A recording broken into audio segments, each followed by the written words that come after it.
थाना लंका पुलिस ने बड़ी सफलता हासिल करते हुए 3 अंतर जनपदीय चोरों को गिरफ्तार किया है। इन चोरों के पास से 11,40,000 रुपए की नकदी, चोरी के आभूषण, एक मोटरसाइकिल और अपराध में इस्तेमाल किए गए औजार बरामद किए गए हैं। तीनों शातिर शादी समारोह से नकदी और रुपए चुराते थे। प्रभारी निरीक्षक लंका श्री शिवाकांत मिश्रा और इनकी क्राइम टीम और इनके उप निरीक्षक गण इसमें काफ़ी प्रयास किए। इन्होंने 3 साथी चोरों को, जो अंतर जनपदीय चोर हैं, इनको पकड़ा है। इनसे 11,40,000 रुपये का सामान, वो नगद और सोने के कुछ जेवरात पकड़े हुए हैं। और चोरी करने के विशेष उपकरण जो इन्होंने तैयार कर रखे हैं, विभिन्न चीज़ें तोड़ने के लिए, अलमारी तोड़ने के लिए अलग, कुंडी तोड़ने के लिए अलग, दरवाज़ा तोड़ने के लिए अलग, वो सारे उपकरण भी इनसे बरामद हुए हैं। और एक मोटरसाइकिल चोरी की बरामद हुई है। तो लगभग कितना इनसे जो है, अगर बात की जाए तो कितना बरामद किया गया? अभी तो हमारे पास 11,40,000 रुपये नगद और बाकी सोने के आभूषण हैं, तो उनका भी मूल्य होगा। और विभिन्न थानों की और चोरियां हैं जो लोग पूछताछ कर रहे हैं, तो उसमें भी जो आगे कार्रवाई होगी तो कुल इकट्ठा करके आपको बताया जाएगा। जो अभी बरामद है वो आपको बताया। वाराणसी बनारस मुशायरा का आयोजन बेनियाबाग मैदान में रविवार की शाम किया जाएगा। इस आयोजन में देश के जाने माने शायर शिरकत करेंगे। ये मुशायरा विगत 6 वर्षों से होता चला आ रहा है। शहर बनारस की पहचान, गंगा जमुना तहजीब की मिसाल। इस कार्यक्रम में प्रख्यात शायरों के साथ ही नए चेहरों को भी मंच प्रदान किया जाता है। मीडिया बंधु के पूरा होने वाला नहीं है भाई। हमारी सारी बात जन जन तक पहुंचाने का बीड़ा जो आप लोगों ने उठा रखा है। इस मुशायरे में नया कलाकार को क्या नया कलाकार शायर क्या है? देखिए, इस मुशायरे में एक मंच हम लोगों ने दिया है नए कलाकारों को, जो कि बनारस जिले से ही हैं, जो टोटल बनारस जिले से हैं, जिनको कहीं मंच नहीं मिल पा रहा है। उनके लिए हम लोगों ने दोपहर 2 बजे से लेकर शाम 5 बजे तक एक प्रोग्राम रखा है कि वो इस मंच पे आएं और अपनी बात कहें।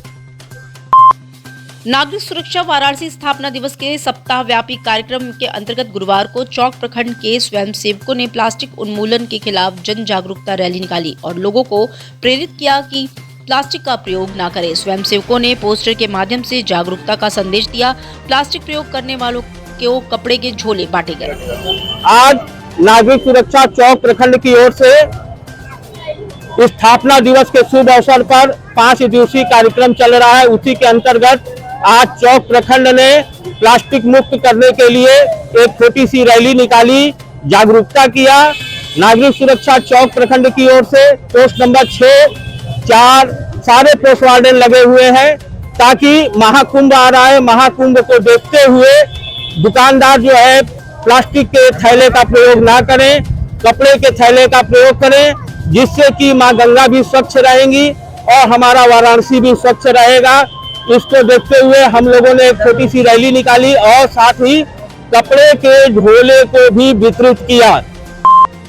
राजघाट इलाके में खाद्य सुरक्षा अधिकारियों द्वारा दूध की गुणवत्ता की जांच अभियान के तहत दूध बेचने वालों को रोककर उनके दूध के सैंपल लिए जा रहे थे। अधिकांश दूधिया ने शांतिपूर्वक अपने दूध के सैंपल दिए, लेकिन एक दूधिया अनिल यादव ने सैंपल देने से मना कर दिया। अधिकारियों से नाराज होकर अनिल ने अपना बल्टा उठाया और उसमें भरे दूध को सड़क पर गिरा दिया। और नमूना लिए जा रहे थे, तो मौके पर एक खाद्य कारोबार कर्ता ने यादव को रोका गया, तो लगभग 2 कैनों में 80 लीटर दूध दिए।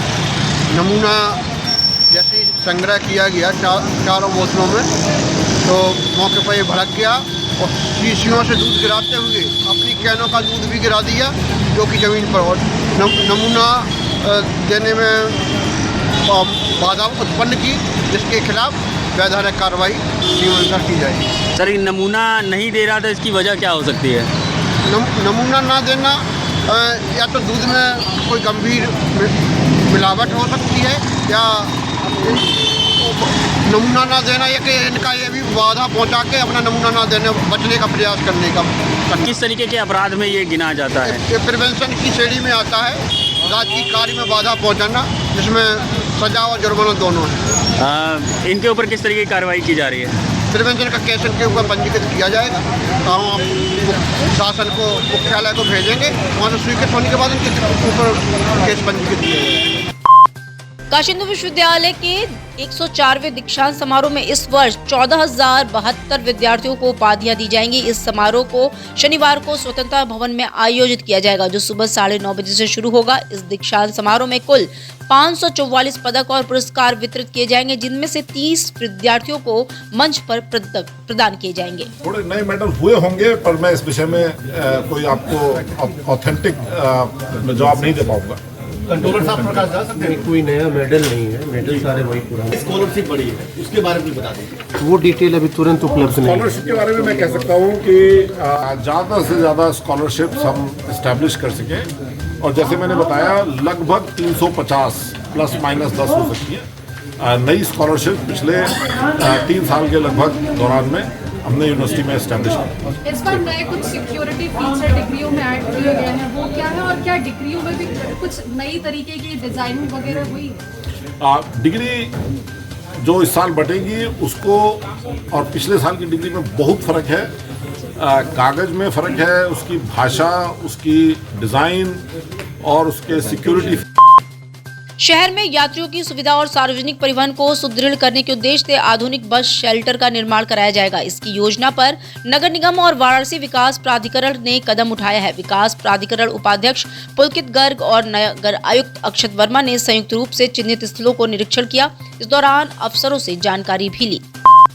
बांग्लादेश में हिंदुओं पर हो रहे लगातार अत्याचारों के विरोध में गुरुवार को वाराणसी व्यापार मंडल ने एकता और समर्थन का परिचय देते हुए मशाल जुलूस का आयोजन किया। इस जुलूस का नेतृत्व व्यापार मंडल के अध्यक्ष अजीत सिंह बग्गा ने किया। मशाल जुलूस विश्वेशगंज और काल भैरव चौराहे से प्रारंभ होकर बाबा विश्वनाथ मंदिर ज्ञानवापी पर समाप्त हुआ। जो बांग्लादेश में हिंदुओं पे अत्याचार हो रहा है और हिंदुओं के साथ जिस तरह से बेदर्दी की जा रही है और घरों से खींच खींच के उनको मारा जा रहा है और वस्त्र नंगा करके मारा जा रहा है, ये हिंदुस्तान के लिए असहनीय हो गया है। और हम सरकार से मांग करते हैं कि तत्काल इनका राशन पानी बंद कर वहां के जिहादियों को टाइट कर दें और हिंदू भाइयों को वहां पे सेव करते हुए अगर हो सके तो मानचित्र से बांग्लादेश को हिंदुस्तान में मिला दें। काशी आने वाले पर्यटकों और श्रद्धालुओं की जरूरतों को ध्यान में रखते हुए जिलाधिकारी एस राजलिंगम की अध्यक्षता में एक महत्वपूर्ण बैठक आयोजित की गई। बैठक में पेइंग गेस्ट और होम स्टे की मान्यता से संबंधित नियमों और प्रक्रियाओं पर चर्चा हुई। जिलाधिकारी ने पेइंग गेस्ट और होम स्टे की मान्यता के लिए आवेदन करने की प्रक्रिया को तेज बनाने के लिए 1 महीने की समय सीमा निर्धारित की है। श्री काशी विश्वनाथ कॉरिडोर के 3 वर्ष पूरे होने पर धाम में महारुद्र पाठ का आयोजन किया गया है। यह पवित्र अनुष्ठान मंदिर परिसर में विधि पूर्वक संपन्न हुआ, जिसके बाद नीलकंठ महादेव मंदिर के निकट यज्ञ का आयोजन किया गया, जिसमें महारुद्र पाठ के समापन के साथ पूजा अर्चना हुई। 36 भटकों और अर्चकों ने पूरी श्रद्धा और वैदिक विधियों के अनुसार अनुष्ठान को संपन्न किया।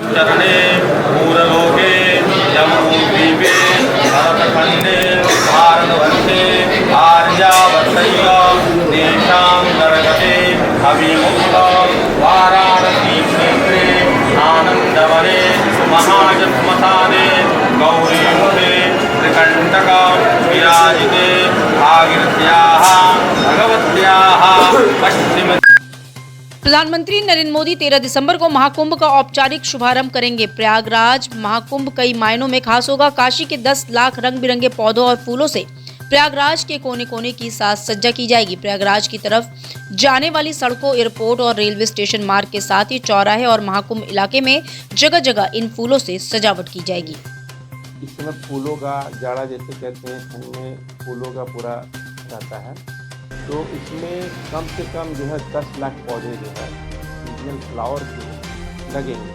कि पूरे गमले में मिट्टी 10 इंच के गमले से लेकर 24 इंच के गमले तक पूरे रोड के किनारे और पूरे मेले में, हर एक कैंप में, हर एक पिलर के पास, रास्ते में और जहाँ भी चलते समय व्यू जाएगा, एयरपोर्ट से उतरेंगे लोग, स्टेशन से उतरेंगे लोग, और हमारे प्रयागराज में घुसने का जो भी रास्ता है, वाराणसी के थ्रू, कानपुर के थ्रू, उधर नैनी के थ्रू, सभी रास्ते का जो स्टार्टिंग होगा वो गेट से लेकर पूरे रास्ते से सजाएगा।